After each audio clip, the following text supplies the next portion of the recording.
Hello beautiful ladies and gentlemen, this is Sanjeev Verpotini. మన భూమి form అయ్యాక కొన్ని కోట్ల బుక్స్ వరకు రాశారు. దాంట్లో కొన్ని చరిత్ర గురించి మరికొన్ని భవిష్యత్తు గురించి చెప్తాయి.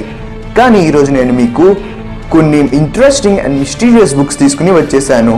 So let's begin our episode.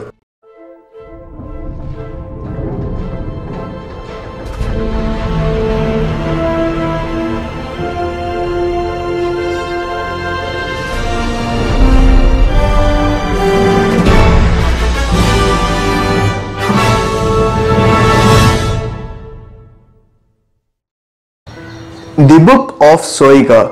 ఈ బుక్ ప్రస్తుతం యునైటెడ్ కింగ్డమ్లో ఉంది. దీన్ని యాడమ్ అనే వ్యక్తికి ఏంజిల్స్ అంటే దేవదూతలు ఇచ్చారని అంటారు. ఆ బుక్లో మొత్తం 197 పేజెస్ ఉన్నాయి. ఆ 197 పేజెస్లో ఆస్ట్రాలజీ గురించి, డెమనాలజీ, స్పెల్స్, రిచువల్స్ ఇంకా బ్లాక్ మ్యాజిక్ గురించి ఉంటుందని చెప్తారు. ఈ బుక్ ఫస్ట్ జాన్ డి అనే వ్యక్తికి దొరికింది. అతను ఎలిజబెథియన్ మ్యాథమెటిషియన్ ఇంకా ఒక ఆస్ట్రాలజర్. అతను అప్పట్లో ఉండే అతిపెద్ద లైబ్రరీని నిర్మించాడు. ఆ లైబ్రరీలో అప్పట్లోనే 3000 బుక్స్ వరకు ఉండేయంట. ఇక్కడ ఇంట్రెస్టింగ్ విషయం ఏంటంటే జాన్ డి చనిపోయాక ఆ బుక్ 500 ఇయర్స్ వరకు మాయమైపోయింది. అది ఎక్కడికి వెళ్ళిందో ఎవరికి తెలీదు.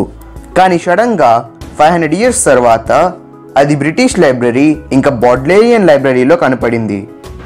బీల్ సైపర్స్. 1885లో థామస్ బేల్స్ అనే ఒక వ్యక్తి తన సహచరులతో వర్జీనియాలో ఉన్న బెడ్ఫోర్డ్లో మైనింగ్ చేస్తున్నప్పుడు అతనికి ఒక భారీ నిధి దొరికింది. ఆ నిధి వారి తర్వాత తరాలకు చెందాలని అతను ఆ నిధిని భద్రపరిచాడు. ఆ నిధి తాలూకా ఇన్ఫర్మేషన్ అతను 3 సైపర్స్ రూపంలో రాశాడు. దాని తర్వాత అతను ఆ సైపర్స్ని ఒక బాక్స్లో పెట్టి రాబర్ట్ మారిస్ అనే ఒక హోటల్ వ్యాపారికి ఇచ్చి వెళ్ళిపోయాడు. అప్పటికి 23 ఇయర్స్ గడిచిపోయాయి. థామస్ రాకపోవడం వల్ల రాబర్ట్ ఆ బాక్స్ని ఓపెన్ చేశాడు. రాబర్ట్ దాన్ని డీకోడ్ చేయడానికి చాలా విధాలుగా ప్రయత్నించాడు. కానీ అవన్నీ వృధా అయిపోయినాయి.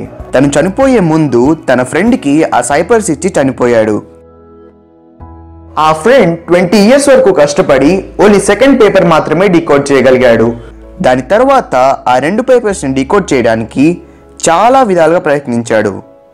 దానికోసం అతను పేపర్లో యాడ్ కూడా ఇచ్చాడు అండ్ పాంప్లెట్లు కూడా పంచాడు. కానీ అది ఎవరి వల్ల కాలేదు. కావాలంటే మీరు కూడా ఈ సైపర్స్ని డీకోడ్ చేయడానికి ట్రై చేయండి. లింక్ డిస్క్రిప్షన్లో ఇస్తాను. The Voynich manuscript. ఈ బుక్ గురించి మీరు వినే ఉంటారు. ఈ బుక్లో ఉన్న లాంగ్వేజ్ మన భూమి పైన ఇప్పటి వరకు ఎవరు వాడలేదు. దీనిని కార్బనేటింగ్ చేస్తే ఈ బుక్ 15వ శతాబ్దానికి చెందిందని చెప్పారు. ఈ బుక్లో మొత్తం 240 పేజెస్ ఉన్నాయి. అండ్ ఈ బుక్ని కనుక మీరు చూసినట్లయితే మీకు దాంట్లో చాలా వింత డయాగ్రామ్స్ కనపడతాయి. అండ్ మీకు దాంట్లో కొన్ని మొక్కల డయాగ్రామ్లు కూడా కనపడతాయి. ఇక్కడ ఇంట్రెస్టింగ్ విషయం ఏంటంటే ఈ మొక్కలేవి భూమికి చెందినవి కాదు. సో దీంతో ఈ బుక్ ఏలియన్స్ రాశారని పేర్కొంటున్నారు. ఈ బుక్లో ఏమి రాస్తుందో తెలుసుకోవడానికి చాలా మంది ప్రయత్నించారు, కానీ అందరూ విఫలమయ్యారు. The process of Nostradamus. Nostradamus అనే అతను ఒక ఫ్రెంచ్ ఫిజిషియన్. తను ఫ్యూచర్లో జరిగే సంఘటనల గురించి ముందుగానే ఒక బుక్ రాసి పెట్టాడు. దాంట్లో అతను దాదాపుగా 1000 ప్రెడిక్షన్స్ వరకు చేశాడు. చాలామంది ఆ ప్రెడిక్షన్స్ 100% అక్యురేట్గా ఉంటాయని అంటారు. ఇప్పుడు నేను మీకు తను రాసిన ఒక ప్రెడిక్షన్ గురించి చెప్తాను. అతను అడాల్ఫ్ హిట్లర్ గురించి ఇట్లా రాశాడు. From the depths of the West Europe, a young child will be born of poor people, who by his tongue will seduce a great troop, and his fame will increase towards the realm of the East. అతను చెప్పినట్టుగానే Adolf Hitler ఒక poor ఫ్యామిలీలో పుట్టాడు.